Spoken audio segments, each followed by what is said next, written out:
ચાલો આજે એક બહુ જ રસપ્રદ વાત કરીએ. ભારતમાં નાના બાળકોના શિક્ષણમાં એક બહુ જ મોટી ક્રાંતિ આવી રહી છે અને આ ક્રાંતિનું કેન્દ્ર છે એક ખાસ જાદુઈ પિટારો. તો આ જાદુઈ પિટારો છે શું અને એ કઈ રીતે બાળકોના ભણતરને હંમેશા માટે બદલી નાખવાનું છે? ચાલો સમજ. આ એક એવો સવાલ છે જે કદાચ દરેક મા-બાપ અને શિક્ષકના મનમાં આવતો હશે. બાળકના ભવિષ્યનો પાયો કેવી રીતે મજબૂત બનાવવો? અને હવે આ જ સવાલનો જવાબ આપવા માટે એક નવી અને અદ્ભુત પહેલ શરૂ થઈ છે. અત્યાર સુધી આપણે શું જોતા હતા? નાના બાળકો પર પુસ્તકોનું, પરીક્ષાઓનું અને ગોખણપટ્ટીનું દબાણ. પણ હવે આખી વાત જ બદલાઈ રહી છે. હવે ભાર મૂકવામાં આવી રહ્યો છે રમત પર, જિજ્ઞાસા પર અને આનંદ સાથે નવી નવી વસ્તુઓ શીખવા પર. આ કોઈ નાનો સૂનો ફેરફાર નથી, આ વિચારવાની રીતને જ બદલી નાખવાની વાત છે. તો સવાલ એ થાય કે આ નવા યુગની શરૂઆત થઈ ક્યાંથી? જુઓ, આ કોઈ રાતોરાત આવેલો બદલાવ નથી. એની પાછળ એક બહુ જ મજબૂત અને દૂરદેશી યોજના છે. આ બધી ક્રાંતિના મૂળમાં છે ભારતની નવી રાષ્ટ્રીય શિક્ષણ નીતિ, એટલે કે NEP 2020. આ પોલિસીએ દેશના શિક્ષણના પાયાને જ બદલી નાખ્યો છે, ખાસ કરીને આપણા સૌથી નાના વિદ્યાર્થીઓ માટે. આ નીતિમાં સૌથી વધુ ભાર મૂકવામાં આવ્યો છે પાયાના તબક્કા પર, એટલે કે 3 થી 8 વર્ષના બાળકો પર. અને એનું કારણ પણ બહુ સીધું સાદું છે. વૈજ્ઞાનિકો કહે છે કે બાળકના મગજનો 85% વિકાસ આ જ ઉંમરમાં થઈ જાય છે. એટલે આ સમયગાળામાં એમને જેવું શિક્ષણ મળે એવું જ એનું ભવિષ્ય બને છે. પણ આટલી મોટી વાત, આટલી મોટી પોલિસી એને ક્લાસરૂમ સુધી પહોંચાડવી કઈ રીતે? અને એનો જવાબ છે એક જાદુઈ વસ્તુમાં, જેનું નામ છે જાદુઈ પિટારો. અને એ છે જાદુઈ પિટારો. નામ સાંભળીને જ મજા આવી જાય ને? આ NCERT દ્વારા બનાવેલી એક ખાસ કિટ છે, જેનો એકમાત્ર હેતુ છે રમત-રમતમાં ભણાવવું. પણ હા, આને ખાલી રમકડાનું બોક્સ સમજવાની ભૂલ ના કરતા. આ તો ખરેખર એક ખજાનો છે, જ્ઞાનનો, આનંદનો અને કલ્પના શક્તિનો ખજાનો, જે બાળકના ભણતરને તણાવમુક્ત બનાવવા માટે તૈયાર કરાયો છે.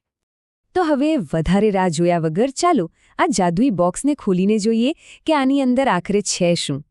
આ બોક્સની અંદર છે પૂરી 52, જી હા 52 અલગ અલગ પ્રકારની શિક્ષણ સામગ્રી. અને આટલી બધી વેરાયટી જ એને ખાસ બનાવે છે. અને આ કંઈ એમ જ ભેગી કરેલી વસ્તુઓ નથી. આની પાછળ બહુ ઊંડો વિચાર છે. તર્ક, ભાષા, ગણિત, શારીરિક કૌશલ્ય, સર્જનાત્મકતા, બાળકનો સર્વાંગી વિકાસ કેવી રીતે થાય એનું પૂરેપૂરું ધ્યાન રાખવામાં આવ્યું છે. ચાલો અમુક કેટેગરીને જરા નજીકથી જોઈએ. શરૂઆત કરીએ વિચાર અને તર્કશક્તિથી. જેમ કે આમાં જિગ્સો પઝલ્સ છે. એનાથી બાળકો શીખે છે કે નાના નાના ટુકડા ભેગા થઈને એક મોટી વસ્તુ કેવી રીતે બને. પછી છે સિક્વેન્શિયલ કાર્ડ્સ, જે એમને ક્રમમાં વિચારતા શીખવે છે. અને એક બહુ મજેદાર વસ્તુ છે ફીલી બેગ, જેમાં બાળક સ્પર્શ કરીને વસ્તુઓ ઓળખે છે. એનાથી એમની સેન્સરી સ્કિલ્સ ડેવલપ થાય છે. વિચારશક્તિ તો થઈ ગઈ. હવે વાત કરીએ ભાષાની, જે તો ભણતરનો પાયો છે. અહીં મજાની વાત એ છે કે આ ખાલી ક, ખ, ગ શીખવવાની વાત નથી. એનાથી ઘણું વધારે છે. જેમ કે હાથમોજાની કઠપૂતળી, એનાથી બાળકો પોતાની વાર્તા બનાવે છે, બોલતા શીખે છે. સ્ટોરી કાર્ડ્સથી સાંભળવાની અને સમજવાની શક્તિ વધે છે. આ બધું જ ભાષાના વિકાસ માટે ખૂબ જ જરૂરી છે. સારું, તો આપણે જોઈ લીધું કે બોક્સમાં શું છે. પણ સૌથી મોટો સવાલ, આ બધું કામ કેવી રીતે કરે છે? આની પાછળનો આઈડિયા શું છે? અને જવાબ આ એક જ વાક્યમાં છુપાયેલો છે. NCERTનું મેન્યુઅલ કહે છે કે બાળકો ગોખણપટ્ટીથી નહીં, પણ કંઈક કરીને, પ્રવૃત્તિ દ્વારા અને રમીને શ્રેષ્ઠ રીતે શીખે છે. એટલે કે રમત હવે ટાઈમપાસ નથી, રમત જ ભણતર છે. પણ કદાચ એવો વિચાર આવે કે ભાઈ એક જ રમકડું આટલું બધું કેવી રીતે શીખવી શકે? ચાલો આને એકદમ સિમ્પલ ઉદાહરણથી સમજીએ. જરા આ રંગેરંગી રિંગ્સને જુઓ. એકદમ સામાન્ય લાગે છે નહીં? પણ જુઓ, જ્યારે બાળક એને એક ઉપર એક ગોઠવે છે ત્યારે એના હાથના સ્નાયુઓનો વિકાસ થાય છે. એ રંગો ઓળખતા શીખે છે.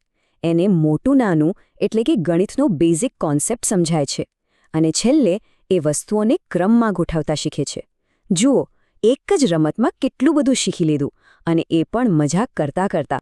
તો આટલી બધી વાત પછી સવાલ એ છે કે આખરે આ જાદુઈ પિટારાનું મહત્વ શું છે? કેમ આટલું જરૂરી છે? જુઓ, બહુ ટૂંકમાં કહીએ ને તો આ પિટારો 4 બહુ મોટા કામ કરે છે. પહેલું, એ ગોખણપટ્ટીને મજાના ભણતરમાં ફેરવે છે. બીજું, એ બાળકના ઓવરઓલ ડેવલપમેન્ટ પર ફોકસ કરે છે. ત્રીજું, એ ક્રિએટિવિટી અને પ્રોબ્લેમ સોલ્વિંગ જેવા ફ્યુચર રેડી સ્કિલ્સનો પાયો નાખે છે. અને ચોથું અને સૌથી અગત્યનું, એ ક્લાસરૂમને એક હેપી જગ્યા બનાવે છે. એટલે એક વાત બરાબર સમજી લઈએ, આ ખાલી રમકડા ભરેલું કોઈ બોક્સ નથી. આ તો એક આખી નવી વિચારધારા છે, એક નવું ફિલોસોફી છે જેને આપણે હાથમાં પકડી શકીએ છીએ અને અનુભવી શકીએ છીએ. અને બસ આ જ વિચાર સાથે આ વાત પૂરી કરીએ. જરા કલ્પના તો કરો કે જ્યારે આપણા દેશના કરોડો નાના બાળકો ડરથી નહીં પણ ખુશી અને જિજ્ઞાસાથી ભણશે તો એ દેશનું ભવિષ્ય કેવું ઉજ્જવળ હશે.